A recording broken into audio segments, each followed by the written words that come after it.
Hallo zusammen. Heute möchte ich euch mitnehmen zur Burgruine Montfort und euch die dortige Natur zeigen.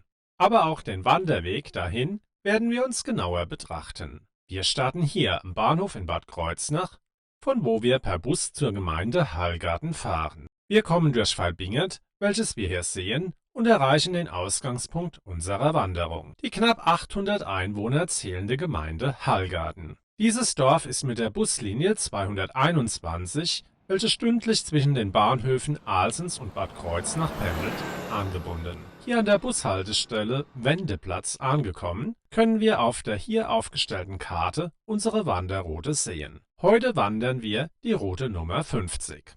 Hallgarten ist ein gemütliches Ort zum Wohnen. Viele Sehenswürdigkeiten sind allerdings nicht vorhanden. Und daher starten wir direkt mit unserer Wanderung und gehen Richtung Panorama-Höhenweg.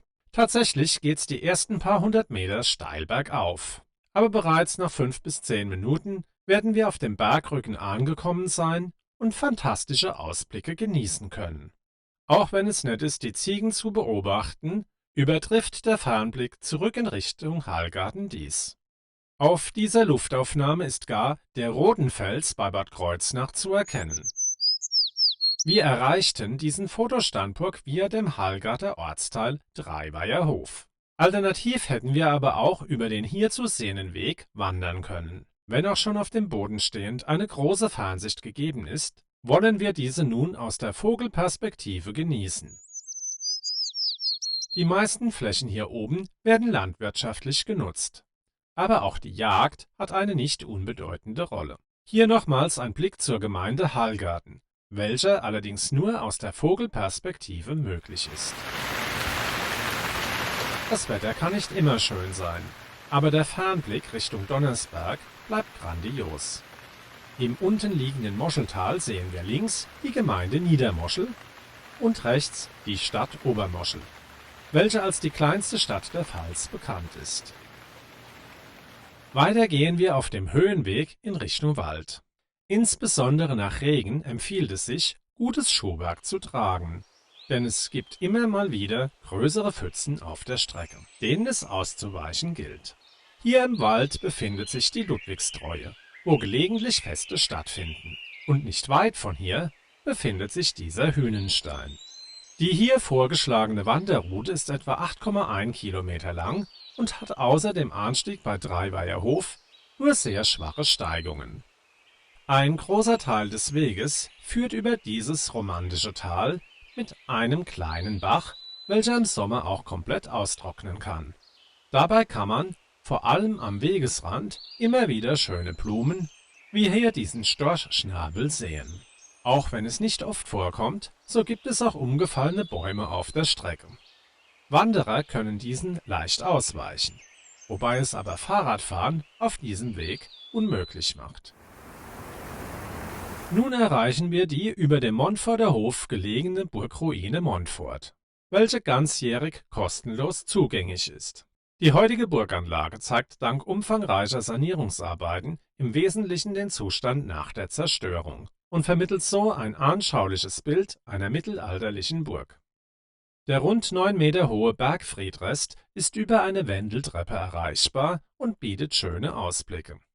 Im 15. Jahrhundert betätigten sich die Bewohner der Burg sogar zeitweise als Raubritter.